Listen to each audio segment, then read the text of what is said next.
bietjie hierdie gewigte oor hierdie blok ys kry en nou lekker hang, so. Daar is hy. Reg. Nou maar kyk wat vanaand daarmee gaan gebeur. En terwyl ek vanaand baie te gesels het, kan ek net sowel hierdie spulletjie vir my in die kook kry want ek gaan koffie drink. Dis nou gewis. So. Julle weet, ek sit nou die aand sit ek nou in die bad en ek doen my singe en ek was my wasse en ek dink toe so by myself is gestel daar is nou nie water op hierdie aarde nie. Wat gaan ek dan maak? Nou ja, seker maar droogskoonmakers toe gaan, wie weet. Maar as 'n mens nou verder daaroor begin nadink, toe ek nou mooi, regtig mooi nadink oor water, toe vind ek uit dat 73% van die oppervlakte van die aarde bestaan uit water. Meer nog, 65% van my eie liggaam bestaan uit water. En die waterlemoen is sy naam getrou. Daai kerel bestaan vir 93% uit water. En 'n tamatie nog meer. 'n Tamatie bestaan vir 95% uit water. As 'n mens water kook, dan gebeur dit, is daardie kookpunt van die water afhanklik van die druk. As ek die druk op water verminder, dan begin die water by 'n laer temperatuur kook. Het julle al gesien dat water by 33 grade Celsius, hoeveel is dit? Ja, 32 grade Celsius kan kook. Hier het ek water by 32 grade Celsius en ek gaan hom nou kook. En dit kan ek doen, hierdie watertjie vir my te neem en die druk daarop te verminder. Gooi hom gou in hierdie houer in. So ja.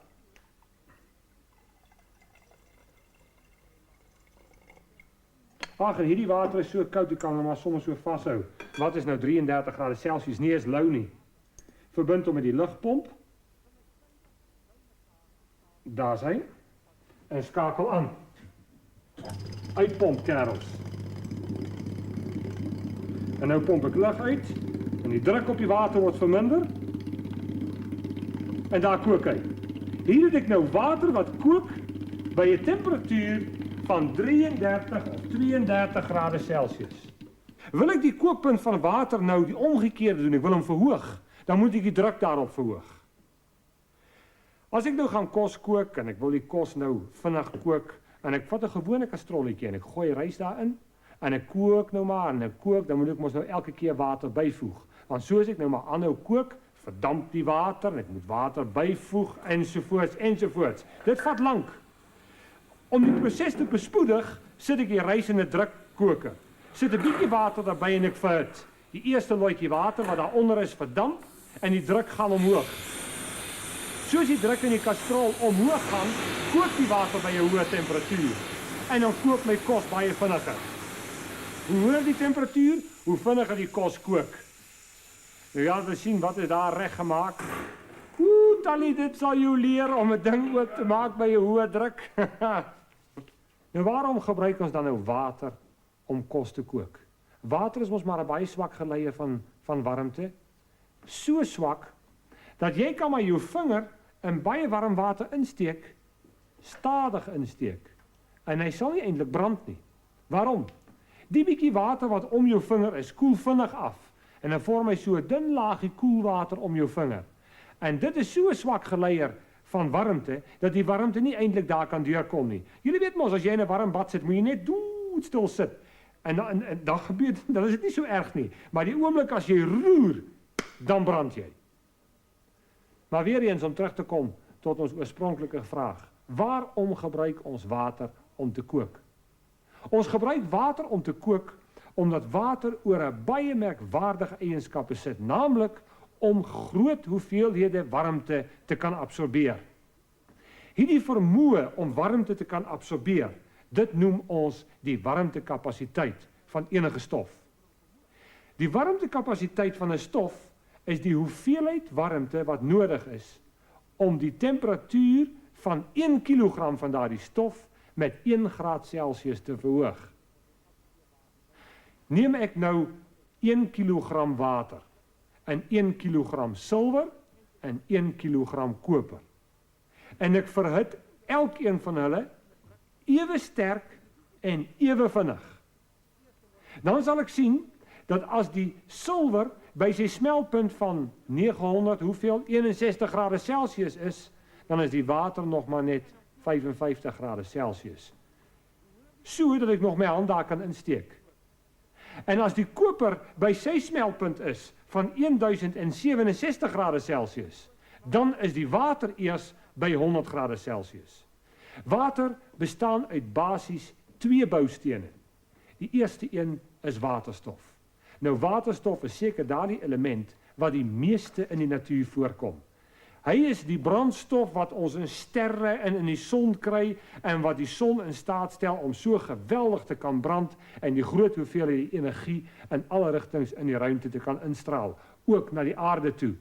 En nogtans is daar dieselfde waterstof in die water wat ons kan gebruik om vlamme dood te gooi. Waterstof bestaan uit atome. En 'n waterstofatoom het in sy kern 1 proton. En om daardie kern draai 1 elektron. Die elektron is negatief gelaai. Nou is dit so dat elke waterstofatoom graag in sy baan 2 elektrone wil hê. Daar's genoeg plek daarvoor. Nou suurstof, die ander bousteen van water, het in sy kern 8 protone en 8 neutrone. En in sy bane om die kern 8 elektrone. En weer eens by suurstof is dit nou so dat elke suurstofatoom plek het vir 10 elektrone. En hy wil nou graag 2 elektrone bykry. Bring jy nou suurstof en waterstof atome bymekaar, dan maak hulle plan. Dan begin hulle nou elektrone uitruil. En as nou begin elektrone uitruil en elektrone deel, dan kry ons wat ons noem 'n watermolekuule. En hier het ons nou prentjies van 2 sulke watermolekuule. Hier is die 2 waterstofatome en daar is die suurstofatoom. Hierdie 2 waterstofatome het elkeen hulle elektron, deel hulle elektron met die suurstof. En die suurstof deel ook sy elektrone met die waterstof. Sodat dit lyk asof hierdie waterstofatoom 2 elektrone het en hierdie een 2 elektrone, hulle is gelukkig en die suurstof het nou 10 elektrone in sy bane en hy is ook gelukkig. Bekyk 'n mens nou hierdie waterstofmolekuule prentjie van nader. Dan sal 'n mens sien dat hy is elektries gesproke 'n bietjie kant gekies. Aan hierdie kant is hy meer positief. Aan hierdie kant is hy meer negatief. Waarom? Ons het meer vry positiewe ladings. En hierdie elektrone is eintlik meer by die suurstof as by die waterstof. Daarom is hierdie kant meer negatief. Nou, positief, negatief. Positief, negatief. Hierdie negatiewe kant van hierdie suurstofatoom kruip nou in by die positiewe kant van hierdie watermolekuule. Dis mos lekker, negatief of positief by daardie negatief.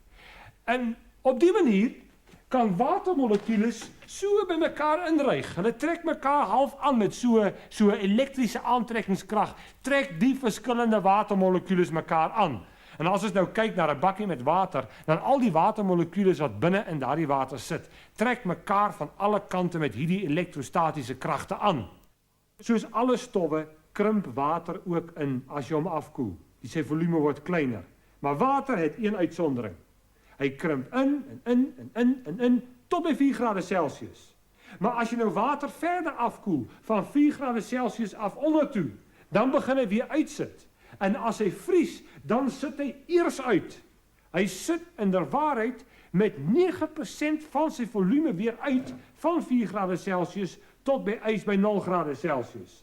Nou hierdie uitsettingseffek van water wat afkoel en vries, dit is eintlik tot 'n groot mate voordelig. As die water nie sou uitgesit het nie, dan sou ys digter gewees het as water en afgesak het ondertoe as dit gevries het. Nou gebeur dit nie. Ys kan bo op water dryf. Dink jy nou in, as dit koud sou geword het en die oseane se water sou gevries het, dan het hierdie ys mos afgesak en op die bodem gaan lê. Nou water, seewater is 'n swak geleier van hitte. Daardie ys sou baie stadig gesmelt het. Die totale effek sou gewees het dat al die oseane stadig maar seker sou toegevries het. Van onderaf sal die ys opgepak het. Daaraan sou daar geen vrye water meer beskikbaar gewees het nie en die wêreld sou in 'n dorre, barre woestyn verander het. Die uitsetting van water dus van 4 na 0 grade Celsius maak lewe moontlik.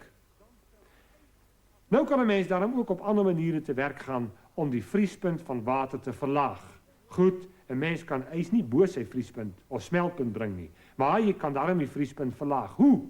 Dit kan 'n mens doen deur sekere stowwe daarby te voeg. As jy sout by ys voeg of sout by water, soutwater, dit vries by 'n laer temperatuur as 0 grade Celsius. Die toevoeging van die ys het die smeltpunt verlaag. Of as jy alkohol by die water voeg, dan vries die water ook by 'n lae temperatuur. Dit is die beginsel waarop die antivriesmiddel wat in 'n mens se motorkar se verkoeler is, werk. Net alkohol byvoeg, verlaag die vriespunt en hy vries nie so gou nie.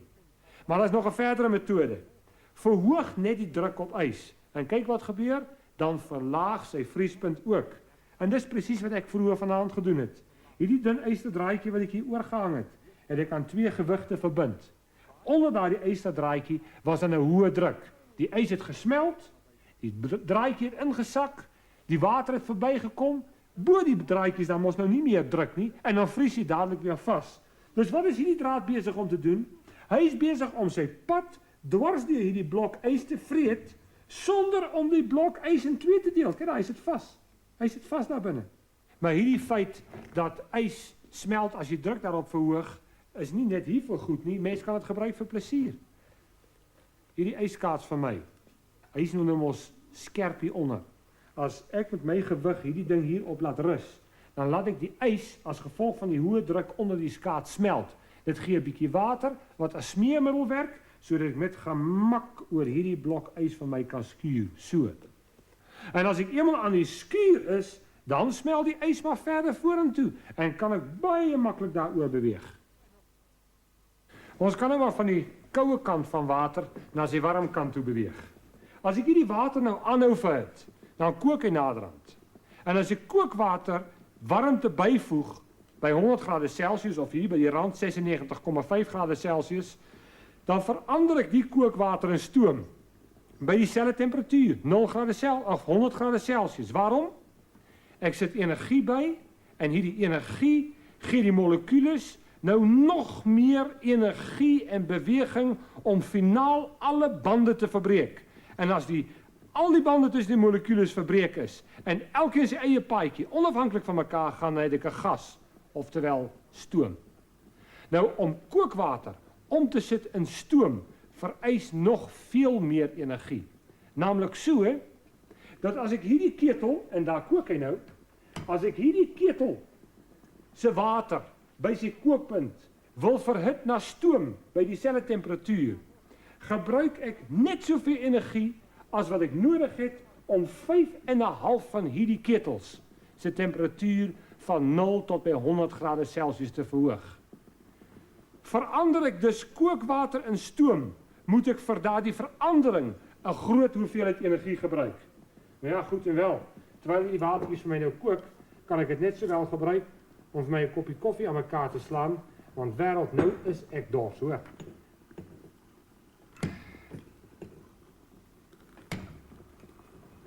So 'n program aan mekaar te timmer en om so 'n program te gesels soos hierdie, dan word 'n mens se keel naderhand droog en daar bly net niks beter as so 'n koppie lekker boeretroos om dit lekker te laat afgaan. En nee, wat, nou is my keel nat, nou kan ek weer voortgaan. Hierdie ou vriende, die Grieke van ons, het 'n Griekse wysgeer, hy het besluit om 'n bietjie nader na hierdie stoom te kyk. En hy het 'n interessante masjien ontwerp. Lank voor Christus het hy 'n masjien ontwerp. En hierdie masjien se naam was 'n heliofiel, oftewel 'n windmasjien. Die windmasjien het daaruit bestaan, dat was 'n ronde wiel met 2 pypies wat so weerskante toe uitgekyk het van die kant van die ronde masjien af. En dan het hulle stoom daardeur geblaas en dan werk hierdie pypies soos 'n stoommasjien of soos 'n spuitmasjien en as die stoom daar uitspuit dan begin die kerel nie rond te draai. Wel, ek het so 'n heliofielie gemaak, 'n blikkie, 2 pypies omgebuig en nou begin ek die ding verhit. En die water wat daar binne is gaan nou begin kook en as die stoom daar begin uitspuit, dan behoort hy volgens die Griekse wetenskaplike van wat in die jare voor Christus gewoon het, dan behoort die ding nou in die ronde te draai. Dis nou mos 'n klein soort van stoommasjienkie, nie waar nie? Kom ons verhit hom. Hy moet net lekker sy stoom kry, dan draai hy vir jou. Daar's hy. Dis nou 'n heel eenvoudige stoommasjien daardie.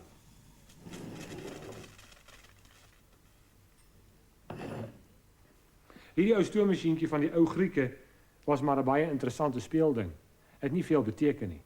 Dit was eers in die 18de eeu dat 'n Engelsman met die naam van Newcomen, hy het 'n laadruk stroommasjien ontwerp. En die laadruk stoommasjien, baie onoortreffend wat hy was, is destyds gebruik om water uit die steenkoolmyne in Wallis uit te pomp. Dit was die beroemde James Watt wat hierdie stoommasjien van Newcomen vervolmaak het en dit in 'n baie doeltreffende masjien verbeter het. James Watt het nie die stoommasjien uitgevind nie. Hy het hom net verbeter. Die eerste hoë druk stoommasjien is in die 19de eeu deur Richard Trevithick ontwerp. En hierdie hoë druk stoommasjien is gebruik in die lokomotiewe en al die huisapparate, alle stoommasjiene wat in die vorige eeu, die 19de eeu, met soveel sukses gebruik is. Vandag kyk ons maar so half neer op 'n stoommasjien. Beskou dit as ouderwets, maar ek voorspel dat die stoommasjien se dae nog lank nie getel is nie. Hierdie stoomkraan dateer uit die jaar 1924 en doen nog elke dag getroudiens by die fabriek in Johannesburg waar hy staan. Die mooie van hierdie masjien is dat hy so stil is. Hy kan 10 ton oplig en al lawaai wat 'n mens hoor is die gekraak van die kettinge, niks meer nie. Stoomengines is geweldig sterk. Neem byvoorbeeld hierdie klein model stoomlokomotiefie. Dit het sy eienaar 4 jaar gekos om te bou. Hy is 30 cm hoog, het 'n spoorwyte van 8 cm en het 'n massa van 100 kg. Nogtans is hierdie kerel sterk genoeg om 'n las van 3,5 ton te kan sleep. Dis dieselfde as 'n 1 ton bakkie met 'n volle massa daarop oor 'n skurwe pad. Nou hierdie stoomengines, hierdie kleintjie veral, kan aan kinders vir 2 grafies steenkool 'n hele middag plesier verskaf. Maar hy verskil in werklikheid niks van hierdie groot stoomengines wat die treine in ons land rondtrek, kruis en dwars en oral. Nie net is hulle baie nuttig nie, maar hulle verdien vir ons land ook baie geld aan buitelandse kapitaal van mense wat hiernatoe kom om saam met 'n ou stoomtrein te ry. En mense sien hulle nie meer oral in die wêreld nie. 'n Stoomengine is in alle opsigte stiller, skoner en meer effektief en baie kragtig as 'n gewone motorengine.